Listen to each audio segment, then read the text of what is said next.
My Watch, an Instructive Little Tale by Mark Twain. My beautiful new watch had run 18 months without losing or gaining, and without breaking any part of its machinery or stopping. I had come to believe it infallible in its judgments about the time of day, and to consider its constitution and its anatomy imperishable. But at last, one night, I let it run down. I grieved about it as if it were a recognized messenger and forerunner of calamity. But by and by I cheered up, set the watch by guess, and commanded my bodings and superstitions to depart. Next day I stepped into the chief jeweler's to set it by the exact time, and the head of the establishment took it out of my hand and proceeded to set it for me. Then he said, "She's 4 minutes slow. Regulator wants pushing up." I tried to stop him, tried to make him understand that the watch kept perfect time. But no. All this human cabbage could see was that the watch was 4 minutes slow, and the regulator must be pushed up a little. And so, while I danced around him in anguish and implored him to let the watch alone, he calmly and cruelly did the shameful deed. My watch began to gain. It gained faster and faster day by day.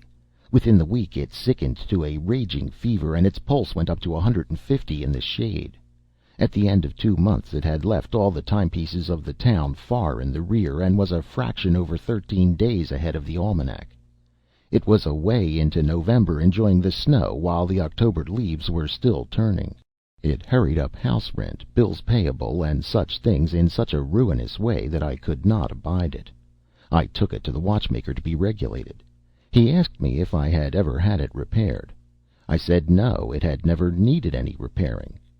He looked a look of vicious happiness and eagerly pried the watch open, and then put a small dice box into his eye and peered into its machinery. He said it wanted cleaning and oiling, besides regulating. Come in a week. After being cleaned and oiled and regulated, my watch slowed down to that degree that it ticked like a tolling bell. I began to be left by trains. I failed all appointments. I got to missing my dinner.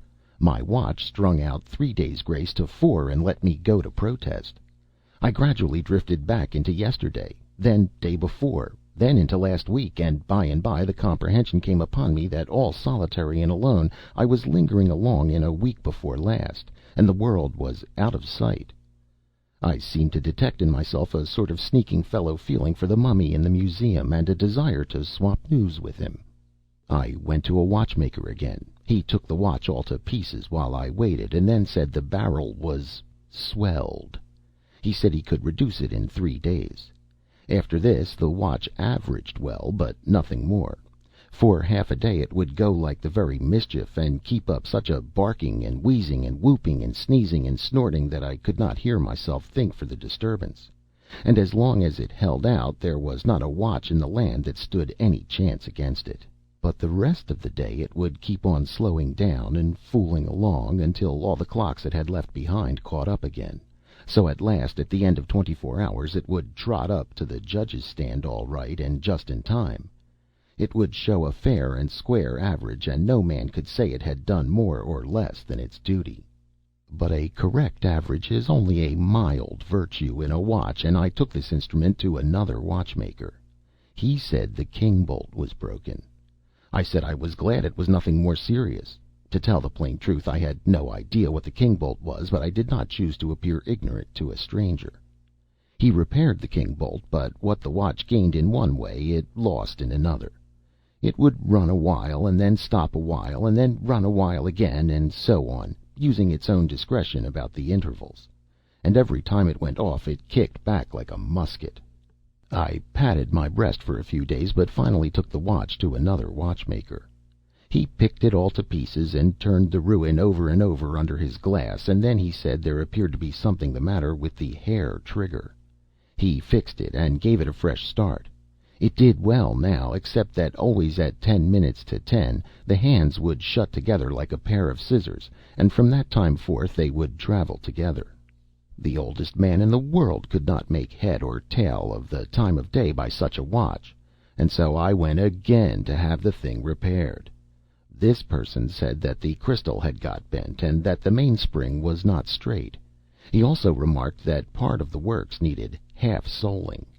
He made these things all right, and then my timepiece performed unexceptionally, except that now and then, after working along quietly for nearly 8 hours, everything inside would let go all of a sudden and begin to buzz like a bee, and the hands would straightway begin to spin round and round so fast that their individuality was lost completely, and they simply seemed a delicate spider's web over the face of the watch. She would reel off the next 24 hours in 6 or 7 minutes, and then stop with a bang. I went with a heavy heart to one more watchmaker, and looked on while he took her to pieces. Then I prepared to cross-question him rigidly, for this thing was getting serious. The watch had cost $200 originally, and I seemed to have paid out $2,000 or $3,000 for repairs. While I waited and looked on, I presently recognized in this watchmaker an old acquaintance, a steamboat engineer of other days, and not a good engineer either. He examined all the parts carefully, just as the other watchmakers had done, and then he delivered his verdict with the same confidence of manner. He said, "She makes too much steam. You want to hang the monkey wrench on the safety valve." I brained him on the spot, and had him buried at my own expense. My Uncle William, now deceased, alas, used to say that a good horse was a good horse until it had run away once, and that a good watch was a good watch until the repairers got a chance at it. And he used to wonder what became of all the unsuccessful tinkers and gunsmiths and shoemakers and engineers and blacksmiths, but nobody could ever tell him. End of My Watch, an Instructive Little Tale by Mark Twain.